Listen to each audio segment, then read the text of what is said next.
Thank you. And I call Timothy Gaston. Deputy Speaker, I want to start off by commending the Ulster Unionist Party for bringing this important motion before the House this evening.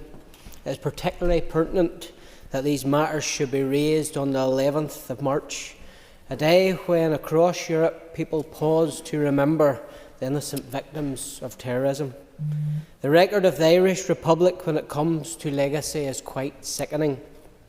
To date, they have sat back and acted as some sort of independent party which can equality-proof proposals from the UK government.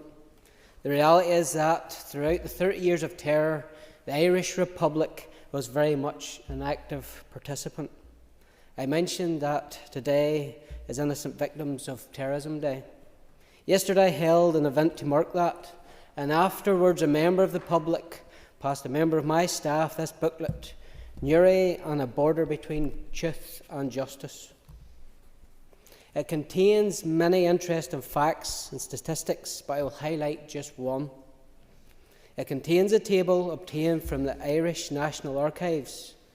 These were stats supplied by the British Embassy in Dublin, showing that between 1976 and 1984, between 100% and 66% of commercial explosive finds in Northern Ireland were manufactured exclusively by Irish Industrial Explosives Limited.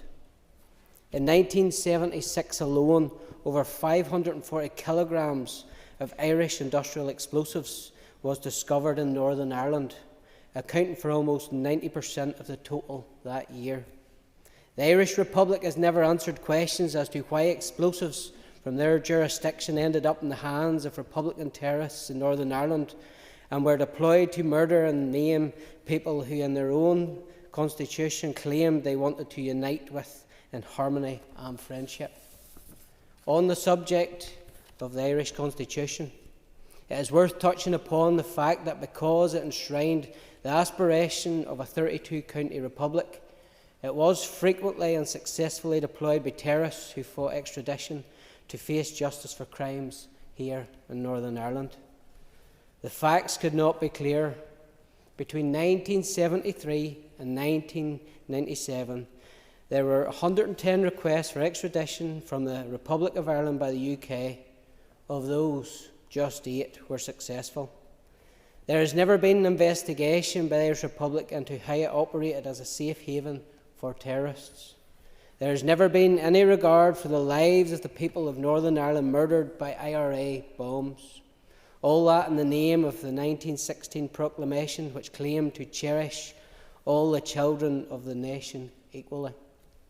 There wasn't much cherishing of children when the Hanna family, Maureen, Robin and their 6-year-old son David, were blown up outside Newry when returning from Disneyland via Dublin Airport because the IRA said at the time they had the wrong description of the car in 1988. Who gave them that description? It was suggested at the time information came from the Garda, but to this day Dublin has resisted demands to come clean. When Smithwick concluded that he was satisfied there was collusion in the murders of RUC officers Harry Breen and Bob Buchanan, there should have been a wider investigation into the links between the Garda and the IRA. There has never been one. We have already heard from the chairman of the TEO, who quoted Kenny Donaldson from his evidence session, where he made the point that on the basis of research, there is between 550 and 570 killings that have a cross-border element. Chillingly, he added that victims of Republican terror and border areas are effectively stateless when it comes to justice. To put it bluntly, Dublin doesn't care and London doesn't want to rock the boat. Frankly, it is sickening that the Irish Republic, where the majority of Republican attacks were planned, in the case of incidents like Narrow Water, that was executed from and to which killers fled to for sanctuary. They continue to wash their hands of their role in the IRA years of terror, while all the time presuming to pass judgment on the UK state. The Omagh relatives deserve truth and justice from the Irish Republic. So do the relatives of the families of the 550 to 570 murders carried out with a cross-border element. Thank you. Call Philip Brett.